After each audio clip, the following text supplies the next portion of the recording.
E aí, galerinha, hoje eu vou fazer um vídeo aula de história na sequência aí da pós-guerra, Primeira Guerra. Aconteceu a crise de 1929, conhecida como a Grande Depressão.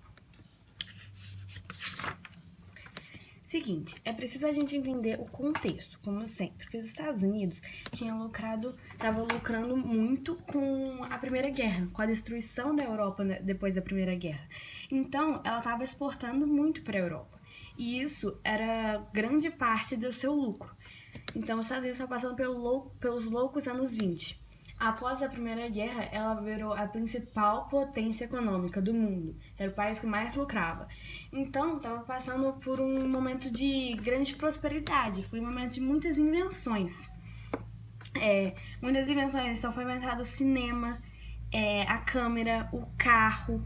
E junto com o carro, foi criado um sistema de produção em massa, uma linha de produção em massa, que foi o Fordismo. Em massa, porque foi produzido em grande escala. O Fordismo foi criado pelo Henry Ford, era um carro, né? Ele criou um modelo de carro e, em questão de segundos, saiu um novo carro da fábrica. E, assim, todo mundo tinha o carro, todo mundo tinha o mesmo carro, todo mundo comprava, porque todo mundo tinha boas condições. E os Estados Unidos, o Estado, fazia uma grande propaganda do The American Way, que era o estilo de vida americano. Era um estilo de vida, assim, daqueles que a gente vê nos filmes antigos, de que todo mundo tem tudo, todo mundo vive feliz. Era uma grande propaganda do consumismo e do capitalismo. Era uma sociedade muito consumista. E eles faziam propaganda disso.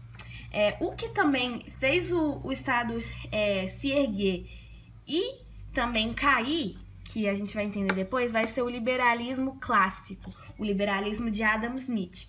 O liberalismo é basicamente a não intervenção do Estado na economia. O Estado não intervia em nada. E o Adam Smith, ele dizia que o Estado não precisa intervir porque a economia ela vai caminhar de acordo com as leis naturais, que seria a lei da oferta e da procura.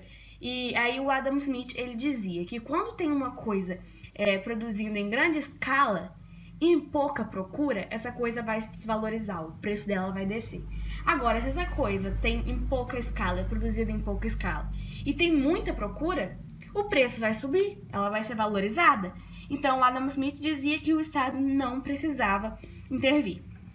Então, assim, os Estados Unidos, ele exportava muito para a Europa, porque a Europa estava devastada após a Primeira Guerra. Então, é basicamente isso aqui, ó, Europa, Estados Unidos. Os Estados Unidos estava assim, ó, estava muito maior que a Europa, então ela exportava para a Europa que estava assim, precisando de verdade. Só que com o tempo, a Europa ia se reerguer, com certeza, uma hora ela ia chegar lá.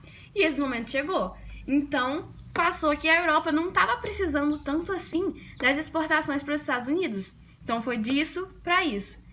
Só que não tinha intervenção do Estado na economia. Então, continuou produzindo em mesma escala, mesmo não precisando, mesmo não exportando em grande quantidade igual antes, igual pós-Primeira Guerra. Os Estados Unidos vai continuar, as empresas vão continuar produzindo na mesma quantidade que estava antes. E isso vai gerar uma superprodução. As empresas vão começar a estocar produtos. Porque a crise de 29 foi uma crise de superprodução. Porque tinha muita coisa e pouca gente querendo comprar. E de acordo com o Leigh Smith, quando tem uma coisa em grande escala e pouca procura, essa coisa vai se desvalorizar. Então, assim, isso daí já foi causando uma crise, o início da crise. Porque as empresas estavam estocando e assim, não precisava mais de empregados. Então já foi início aí do desemprego, da crise. E os economistas da época diziam que era uma fase, que isso ia passar. Mas eles estavam errados, porque no dia 24 de outubro de 1929, foi numa quinta-feira, chamada como a Quinta-feira Negra, ocorreu o crash da Bolsa de Nova York. A Bolsa de Valores quebrou. Por quê? Todo mundo mesmo, decidiu que ia vender as ações no mesmo dia, na quinta-feira de 24 de outubro. Todo mundo colocou suas ações no mercado e, como diz Adam Smith, uma coisa está em grande escala e pouca procura, então ela vai desvalorizar. tava todo mundo querendo vender as ações, quase ninguém querendo comprar, pouquíssimas pessoas querendo comprar. Então, quebrou a bolsa de valores, não valia nada. E isso foi um crash global, assim. Foi uma crise global que afetou o mundo inteiro. Porque os Estados Unidos era a maior potência econômica da época.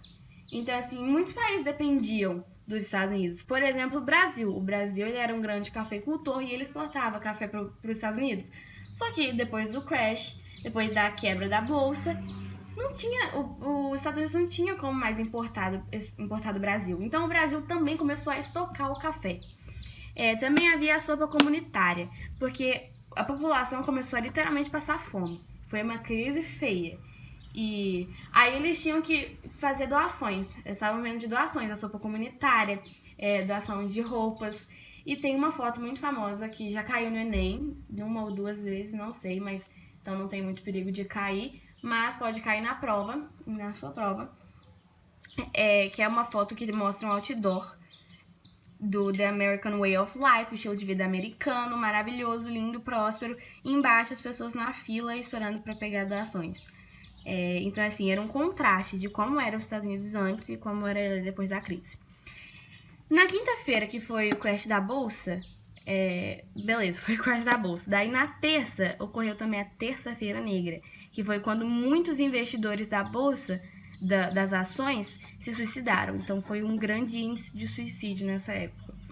E também, após várias empresas falirem, porque não tinha mais sentido, elas estavam estocando o produto, não tinha quem comprar, elas faliram e, assim, ocorreu muito desemprego. 1/4 da população estava desempregada. 1 em cada 4 americanos não tinham emprego. As pessoas, sim, estavam passando fome. Então, isso vai continuar aí por alguns anos, até 1932, onde o presidente Franklin Roosevelt vai ser eleito e ele vai fazer um projeto chamado New Deal, um novo acordo em que vai reerguer os Estados Unidos. Ele colocou um novo tipo de liberalismo. Antes era o liberalismo do Adam Smith, sem intervenção do Estado. Agora é o liberalismo do John Keynes. Então vai surgir o keynesianismo, em que o Estado ele intervia sim na economia. Não é como um socialismo, não vai ser assim, não vai ter empresas privadas, indústrias privadas, não. Ele vai interferir, mas vai ser exatamente para não causar um problema igual foi a crise de 29, que foi uma crise do liberalismo. Foi muito graças ao liberalismo. Então vai ser o John Keynes que o Estado vai interferir sim na economia. E ele vai fazer, por exemplo, obras públicas que vai dar mais emprego para a população. Vai dar empréstimo para as empresas, para elas poderem se reerguer. Vai fazer o seguro-desemprego que antes não tinha. Não tinha legislação, não tinha leis do trabalho, não tinha boas condições. Agora vai ter seguro-desemprego. E vai fazer também a lei do ajustamento agrícola, em que vai fazer uma regulamentação na agricultura exatamente para que não haja um estocamento de novo, uma superprodução. Então, assim, o Franklin Roosevelt, ele segurou a guerra.